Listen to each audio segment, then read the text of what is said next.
Concerns that we have today about open source legislation drafting are actually quite similar to what we saw in the 18th century with the jury. Now, the first thing before we get into the concerns about this is what exactly is open source legislation drafting? Well, first let's break down open source. Open source is something that is open to all. It's accessible, and of course there are a couple of exceptions, but in generally speaking, it is accessible. The second thing that distinguishes it is that it is interactive and that there can be active participation. Now, what this would look like in the context of open source legislation drafting is that legislation drafting would become accessible to the people and it would be interactive, meaning that I could actively edit legislation that is being drafted outside of just your normal legislative staff creating it and me being able to edit it post the fact. I would be able to edit it, and anyone with access would be able to edit it as it occurs. However, there is one distinct thing. Design can be altered to help assist with the security concerns that we have about this. As you remember, I mentioned earlier about the jury having similar security concerns.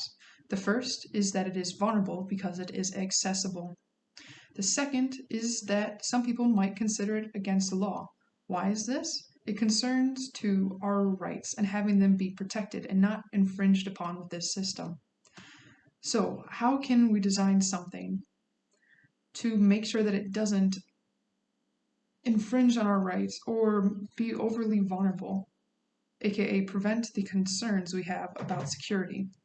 The first about design is that we can change how it is open, meaning it might not be required to be accessible to everyone, and some parts can still remain secure indefinitely. The second is how we interact with it. Unlike juries, not everyone is required to participate. That's a great start, because not everyone is subject matter experts or even has something to add or even wants to contribute. Generally speaking, open source is more vulnerable, as mentioned about the security concerns. However, design can be altered. We can change how it is opened and how we interact with it.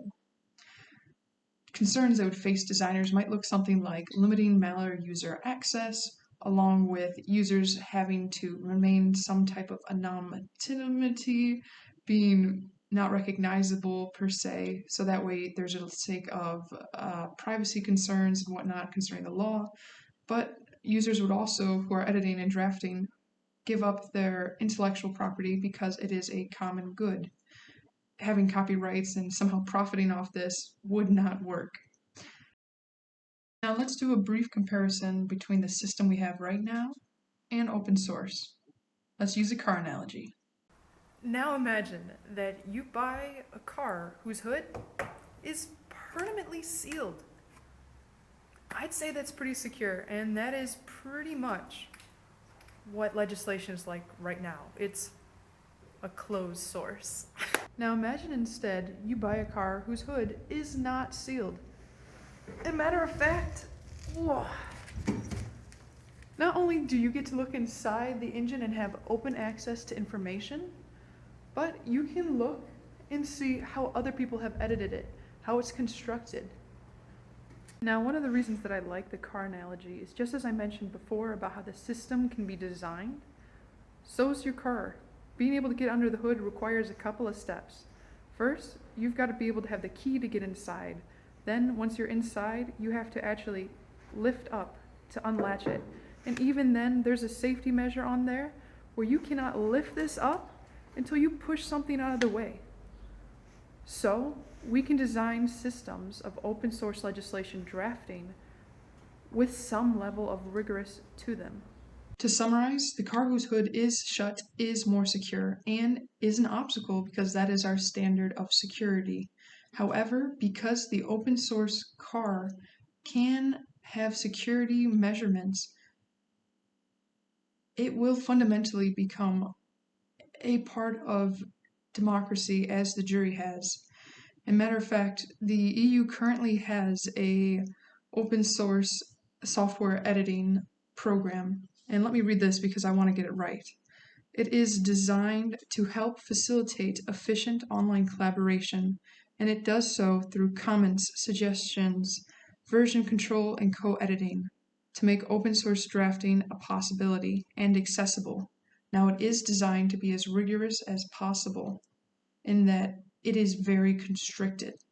And assuming we follow this, as the EU has, open source will be implemented. Open source legislation has a future, despite our fear-based culture. And while youth have shown decreased trust, new research equally shows that some evidence points that digital civic engagement by youth may be more equitable than traditional forms of civic engagement. If that's true, then perhaps open source legislation drafting will just become the new form of this, and it will become our future. Perhaps even open source will throw its predecessors of legislation drafting into relief. Hey, it's me post-editing. I just wanted to let you know that if you check down in the comments, you will find all of the sources. Thanks, and check them out.